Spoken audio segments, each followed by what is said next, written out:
نعاودوا نتلاقاو الان راح نتكلموا على لا تيماتيك فينتech. Le thème c'est la technologie au cœur des services financiers. Je ne sais pas si ça marche. Ouais. La fintech, donc la technologie au cœur des services financiers. Nous allons avoir 15 minutes de débat, timing par réponse 2 minutes à 2 minutes 30, avec Madame Noura Chennaoui, Monsieur Abdelhakim Berrah et Monsieur Nabil Dahri qui représente Madame Nawel Benkritli qui n'a pas pu être présent avec nous pour des raisons d'extrême urgence. Nous allons commencer par une première question assez simple pour comprendre déjà ce que c'est la fintech. Et cette question, je vais la poser à Monsieur Berrah Abdelhakim. Qu'est-ce que c'est concrètement la fintech? ما هي الفintech وما هي التكنولوجيا المالية? Merci Monsieur Harizi pour l'occasion qui nous est donnée. Chers amis, donc pour nous, la fintech est perçue sous deux plans. D'abord, c'est le mariage entre la technologie et la finance, pour mettre la technologie au service de la finance, pour accélérer les processus, les améliorer et mettre de la transparence. Et l'idée qui avait germé entre notamment les assureurs algériens et la COSOB au début pour travailler sur ce thème de la fintech, c'était pour pallier à la fracture numérique, pour mettre les passerelles pour être aux normes internationales. Sachant que les compagnies d'assurance notamment et le marché, nous sommes tenus d'être aux normes internationales et aux standards internationaux. Donc, et de là est né le besoin. C'est vraiment un besoin, c'était finalement pas un choix. Il ne fallait pas creuser le gap, la fracture numérique, parce qu'à un moment, il n'y avait pas de contenu chez nous. Donc ce mariage avec la technologie nous permet plus de transparence, plus de qualité de service, une meilleure expérience client, et donc finalement, il n'y a pas le choix que de faire ce gap et le pari de l'innovation. Et c'est l'occasion de le remercier vivement et de continuer à travailler ensemble pour développer la fintech. Et pour nous, c'est les trois, les banques, les assurances et le marché. Tout à fait, Monsieur Berrah, c'est l'écosystème fintech et c'est aussi cette obligation de s'aligner aux normes internationales dans une thématique et un secteur aussi assez complexe. Pour une question, Madame Chennaoui, حول دور الشركات الناشئة sur la place financière. ما هو دور الشركات الناشئة في مجال الفينتك بالتحديد؟ ما هو دورهم؟ Merci Monsieur Harizi pour cette opportunité. Au fait, comme l'a défini Monsieur Berrah, les startups dans la fintech donc utilisent la technologie pour repenser les services bancaires et financiers. Et en Algérie, je pense, enfin, à mon humble avis, les startups dans la fintech pourraient jouer le rôle de booster pour accélérer cette dynamique de modernisation et aussi de réforme dans le secteur financier et bancaire. Et aujourd'hui, en termes de rôle, il est très important, on l'a vu sur d'autres continents, d'autres pays. Donc je pense que c'est un excellent outil pour l'inclusion financière. Donc on offre la possibilité à des populations non bancarisées de l'être d'une façon très simple. Et aussi, je dirais que c'est un excellent moyen aussi pour l'absorption de la monnaie fiduciaire. Donc diminuer la proportion du cash dans l'économie en offrant bien sûr des systèmes et des solutions de paiement dématérialisées. Un autre aspect, c'est, on l'a vécu et on le vit tous les jours, c'est que la pandémie du Covid nous a pointé le doigt sur l'urgence et la nécessité de développer donc des solutions de paiement sans contact. Un autre aspect aussi que pourrait jouer, enfin un autre rôle que pourraient jouer les startups fintech, c'est d'accompagner la digitalisation de l'économie. Donc avec aujourd'hui le développement de tout ce qui est e-commerce. Donc aujourd'hui, on voit la naissance de plateformes importantes, donc des transactions importantes qui malheureusement ne trouvent pas encore de solutions de paiement. Bien sûr, je ne veux pas résumer la FinTech aux solutions de paiement. Bien au contraire, il y a d'autres fonctionnalités et d'autres rôles que pourrait jouer la FinTech, notamment dans le secteur bancaire et dans le secteur des assurances, pour la gestion des risques, gestion de l'épargne et du crédit. Par exemple, dans le crédit, les banques pourraient donc faire supporter le coût des fintech, on l'a vu dans d'autres pays, et aussi permettre une démocratisation de l'accès au crédit, donc à des conditions comme de transparence.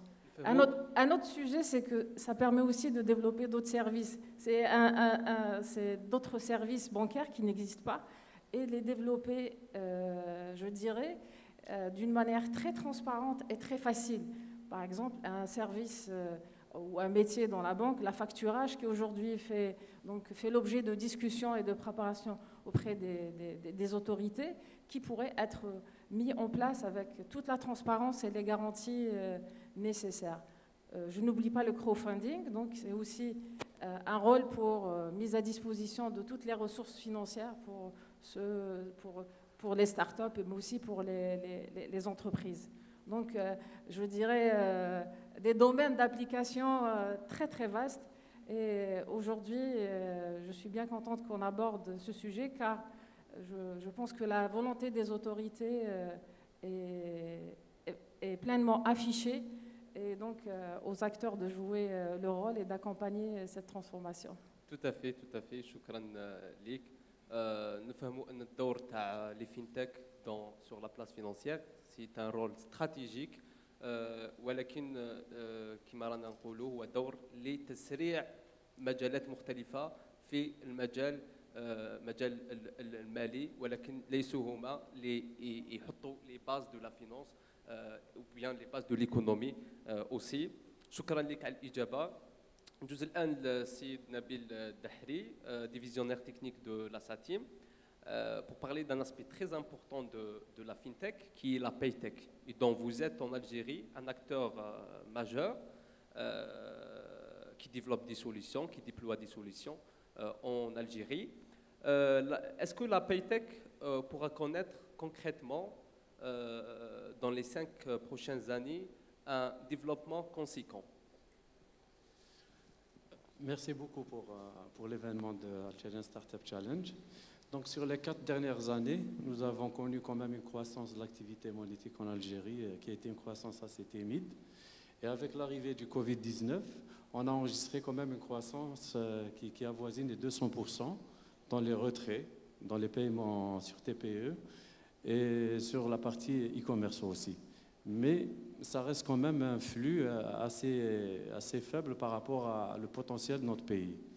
Donc ce qu'on attend des startups, c'est qu'ils développent des solutions innovantes autour du e-wallet, autour du mobile payment, en utilisant les dernières technologies QR code et tout.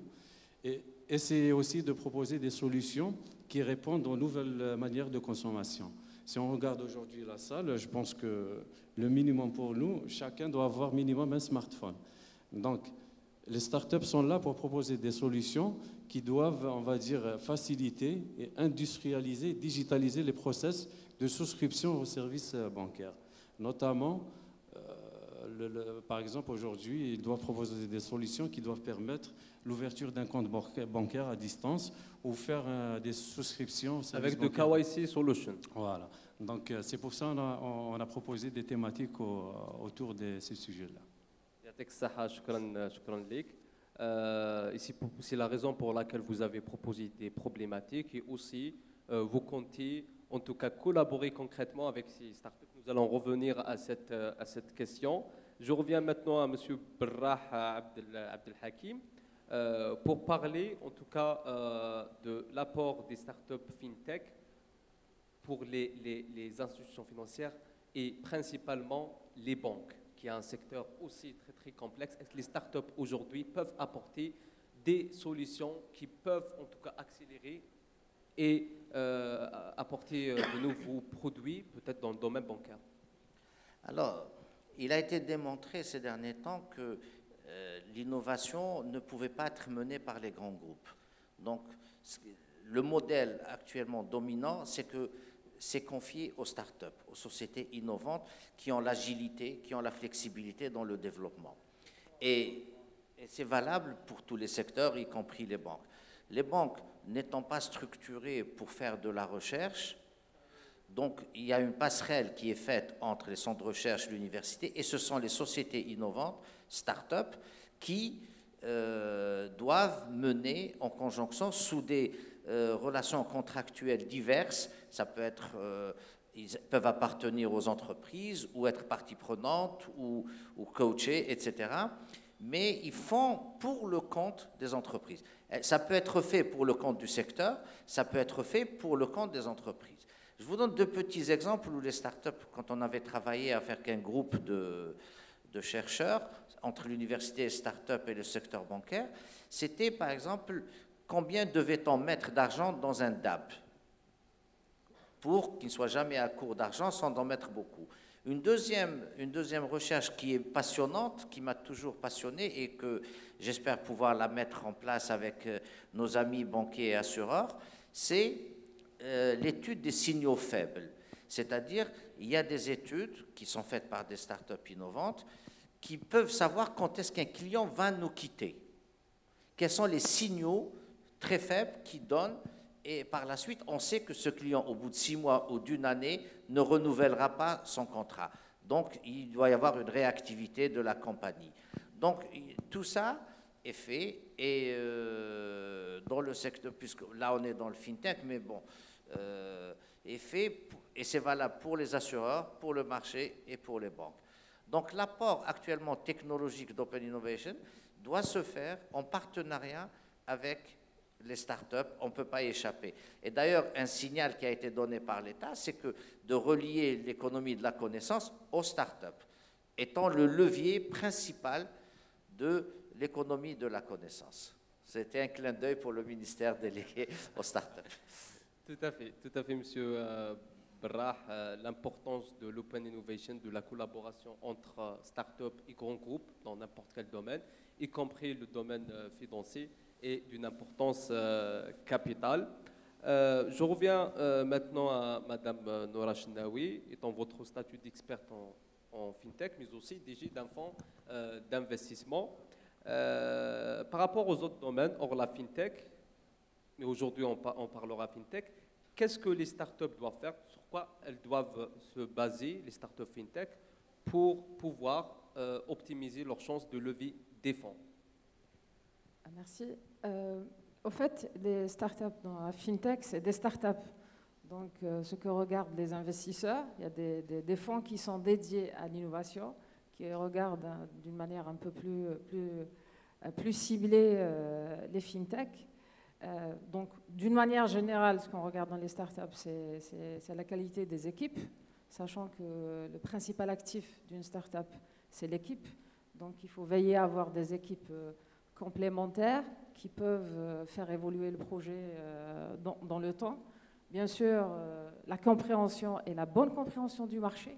Là, on parle de fintech, ça veut dire qu'il faut intégrer le volet réglementaire, le volet contraintes liées au métier, donc une bonne compréhension. On ne peut pas parler de crédit si on ne sait pas comment ça marche, si on ne connaît pas le cadre réglementaire appliqué. Donc ça, c'est très important. Donc, un avantage comparatif, bien sûr, il faut y avoir des barrières à l'entrée. Il faut toujours se poser la question, est-ce que quelqu'un d'autre va avoir la même idée et donc constituer donc, une menace dans le sens très forte concurrence. Bien sûr, travailler et préparer donc ces métriques, donc ces business plans. Il ne faut pas hésiter à revoir à chaque fois ces copies, à demander des conseils. N'oubliez pas qu'un investisseur en capital, lui, il attend un retour. Et je dirais qu'il attend aussi un engagement de la part des équipes. Mais concernant spécifiquement les fintech, j'abonde dans le sens de la réponse de M. Brah. Il faut aller dans le sens des partenariats. Donc les équipes, elles doivent être préparées à travailler en partenariat avec les acteurs financiers. Et encore, j'insiste sur cette bonne compréhension du volet réglementaire. Il est important parce que le marché financier et bancaire est réglementé, donc il faut l'intégrer dans son business. Tout Voilà. à fait. Merci beaucoup, Madame Chendaoui.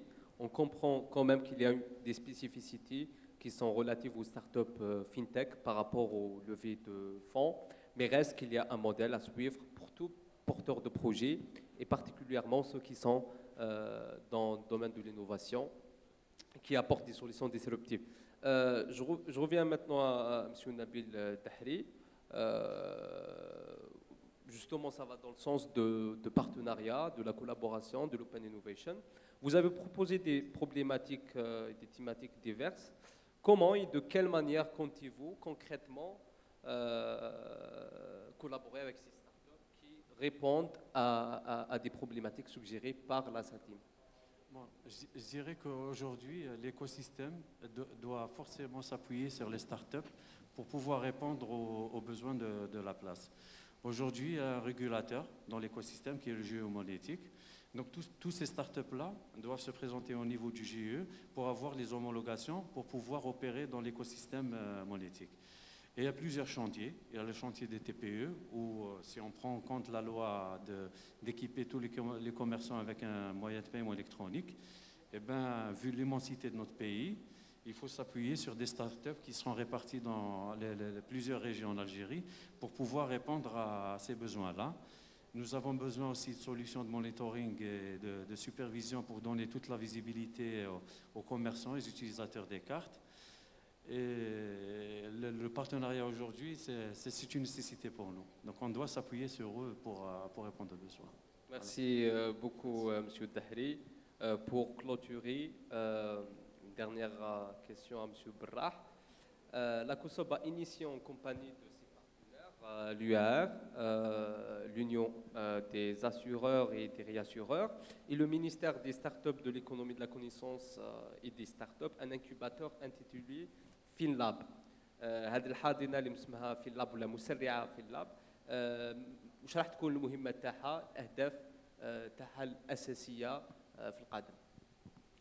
Merci. Donc, le FinLab qui est en phase pratiquement de démarrage a été conçu donc, avec l'UAR, les assureurs notamment publics dans un premier temps, tous les assureurs publics, avec la COSOB, la Bourse d'Alger, et le ministère des startups et l'économie de la connaissance. Donc ce FinLab est né d'un travail qui a été fait par un conseil scientifique de la COSOB, où on avait senti, comme je l'avais dit tout à l'heure, la nécessité et même l'obligation d'aller vers l'innovation et vers travailler ensemble sur des problématiques, soit communes, soit individuelles pour chaque compagnie. Donc, c'est l'occasion de remercier notamment les assureurs d'une réactivité très positive et très rapide au projet. Donc, nous l'avons monté avec toutes les difficultés qu'il y a, sachant qu'il y a une très forte implication de tous les acteurs. Donc, ce FinLab, donc, il est au stade final, c'est-à-dire pour démarrer, il démarrera très prochainement. Et verra justement travailler sur les insurtech, sur les fintech, sur les problématiques du secteur, propre au secteur, propre aux entreprises. Ça peut être perçu comme la suite d'un challenge fintech qui entre dans le cadre pour justement trouver quelles sont les startups qui peuvent venir se faire accompagner par le FinLab et développer des compétences métiers, comme l'a cité Madame Chenaoui, parce qu'il faut avoir les compétences métiers, les assureurs les ont, la Bourse d'Alger les a, chacun dans son secteur, et ensuite travailler ensemble. Parce qu'il y avait, bien sûr, dans les compagnies d'assurance, il y avait des personnes qui travaillaient sur l'innovation, c'est normal, ça fait partie du travail quotidien, mais on a vu qu'il fallait travailler un peu plus, donner plus de moyens, recruter des personnes capables de mener ces projets. Et c'est l'occasion de remercier les premiers responsables qui sont impliqués réellement, personnellement, pour la réussite de ce projet. Tout à l'heure, M. Belmissia vous en dira plus, parce que, en tant que représentant notamment de l'UAR. Et puis, je pense que dans votre travail, vous avez vu l'implication des dirigeants des compagnies d'assurance, notamment de la COSOB et de la Bourse d'Alger, et la sensibilisation qui a été faite auprès des équipes, sachant que c'est une question fondamentale pour leur avenir. Gagner cette agilité, gagner cette innovation, ne pas se couper, ne pas remettre plus de fractures numériques. Et réellement, je pense que ça va être un bel exemple de réussite. Et sachant que l'industrie financière est une des industries les mieux structurées, malgré tous les reproches qu'on peut nous faire, mais c'est une industrie très réglementée, très développée, avec des insuffisances et des dysfonctionnements, justement que nous espérons, avec l'apport des startups, l'apport de la transparence, de la digitalisation, pallier à ces dysfonctionnements. Donc nous sommes très optimistes dans un avenir très proche pour trouver les thématiques. Et puis également, nous travaillons avec des partenaires étrangers, notamment en termes de recherche. Parce que, si, comme je vous l'avais dit tout à l'heure, si on peut parler de traitement des signaux faibles, c'est le big data, c'est de l'intelligence artificielle. Et donc, nous sommes en partenariat avec des universités, des centres de recherche de renommée mondiale dans ce secteur-là. شكرا لك سيد براح عبد الحكيم. Ça va être un premier exemple concrètement d'un accélérateur, d'un incubateur qui va créer un lien et un pont entre des compagnies d'assurance, des banques et des startups. Et je pense que ça va vraiment encadrer ces partenariats dont on parlait depuis tout à l'heure dans le cadre de l'Open Innovation. نشكركم مرة أخرى سيد براح عبد الحكيم، سيدة نورة شناوي والسيد نبيل دحري على هذا النقاش واللي نظن كان جد مفيد للببليك اللي راه معنا وكذلك الناس اللي راهم يتابعونا. نشكركم، يعطيكم الصحة.